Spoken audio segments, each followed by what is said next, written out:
Assalamualaikum warahmatullahi wabarakatuh. Halo teman-teman, ketemu lagi. Aku Dani Prasetyo. Kali ini aku mau sharing tentang cara menerapkan ilmu The Law of Attraction agar semua yang kamu inginkan bisa terwujud. Nah, bagaimana teknik-teknik dan caranya? Tonton terus videonya sampai selesai agar kamu tahu rahasia-rahasianya. Ada beberapa cara ya teman-teman dalam menerapkan ilmu The Law of Attraction untuk bisa mewujudkan keinginanmu. Yang aku share ini udah pernah aku lakukan semua dan alhamdulillah Allah kabulkan sesuai persis seperti apa yang aku harapkan. Ini real berdasarkan pengalaman aku sendiri. Salah satunya, pengalaman aku bisa berhasil mewujudkan harapan-harapanku untuk bisa lolos seleksi PNS di tahun 2019 dengan menerapkan metode-metode LOA ini. Aku udah pernah buat pembahasan videonya, kalian bisa lihat ulang videonya di channel aku ini. Kemudian, selain itu, aku juga pernah menerapkan metode LOA ini untuk ikhtiar mendapatkan momongan atau promil. Nah, jadi ceritanya aku dan istri setelah menikah itu nggak langsung dikasih momongan sama Allah. Tapi diuji dulu, disuruh sabar dulu sampai 2 tahun pernikahan kalau nggak salah. Baru Allah kasih amanah untuk dipercaya jadi orang tua. Insya Allah nanti aku buatkan lebih lengkapnya pembahasan tentang cerita aku dan istri dalam berusaha berikhtiar untuk mendapatkan momongan. Lengkap dengan metode-metode dan tipsnya yang udah aku dan istri praktekkan sampai berhasil. Mungkin bagi teman-teman yang diuji dengan kemudahan mendapatkan keturunan, ini kelihatan nggak terlalu penting dan hal yang sepele.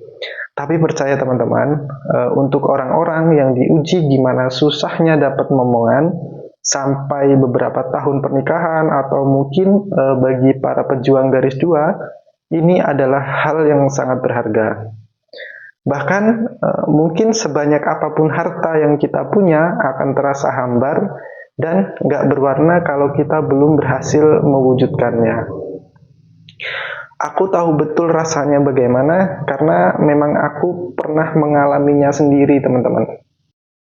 Nah, beberapa teknik ilmu loa yang bisa kamu lakukan untuk mewujudkan impian-impian kamu adalah yang pertama, itu scripting, teman-teman. Atau menulis. Jadi kita membuat tulisan di sebuah kertas atau buku, isinya adalah hal-hal yang atau impian-impian kita, keinginan-keinginan kita, kehendak-kehendak kita, itu kita tulis di sebuah buku atau kertas.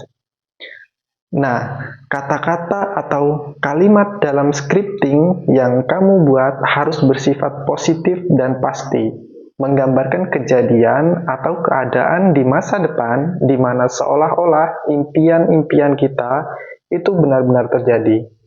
Contohnya begini, dalam scripting atau tulisan yang kamu buat di atas kertas, tidak boleh ada kata-kata semoga, seandainya, mudah-mudahan. Jangan ya teman-teman.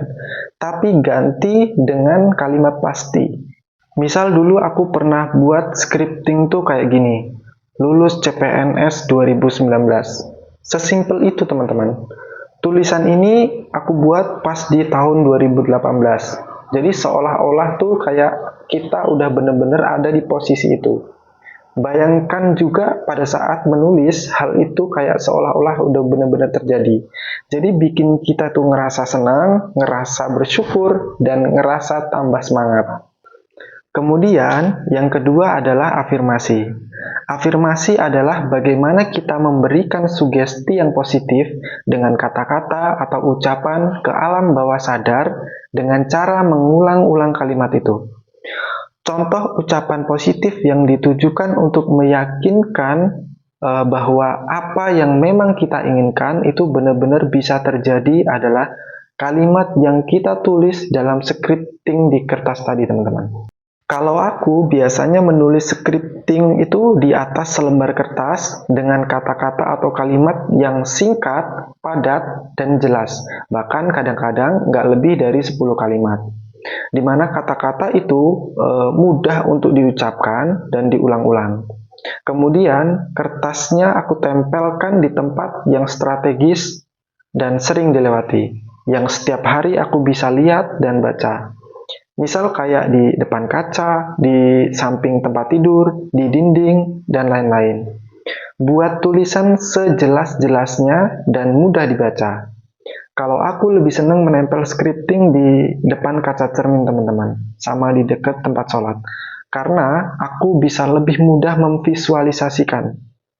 Nah, kemudian yang ketiga adalah visualisasi, yaitu menggambarkan bagaimana bentuk dan detailnya impian-impian yang aku mau wujudkan, kemudian membayangkan seolah-olah itu benar-benar akan terjadi.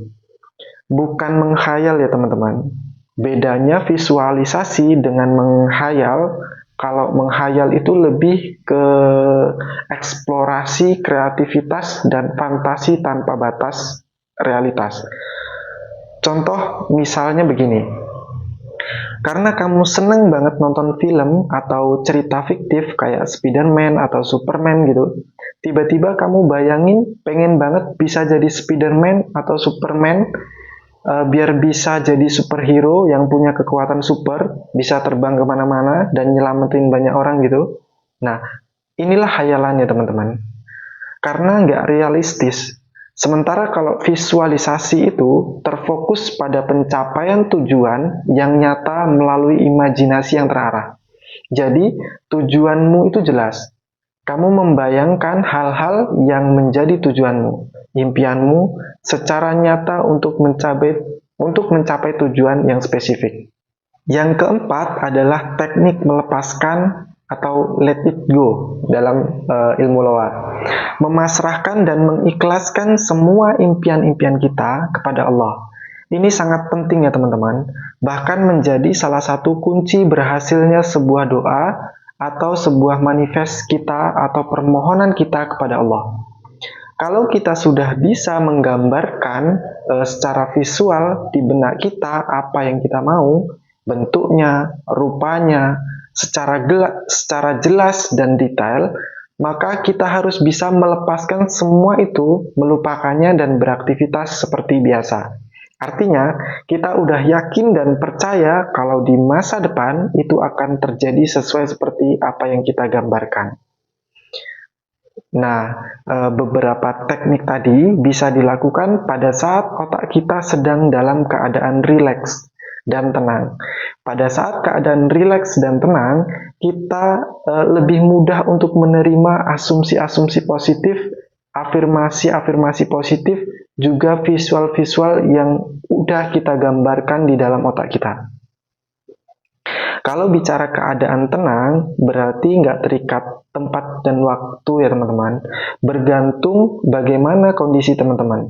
Tapi kalau aku biasanya melakukan atau menerapkan ilmu loa tadi pada saat malam hari menjelang tidur, di sepertiga malam, karena keadaan suasananya tenang dan nyaman, atau di pagi hari ketika bangun tidur. Nah, itu aja dulu sharing dari aku di video kali ini teman-teman. Beberapa cara dalam menerapkan ilmu The Law of Attraction. Semoga bermanfaat dan sampai jumpa lagi di video-video berikutnya. Wassalamualaikum warahmatullahi wabarakatuh.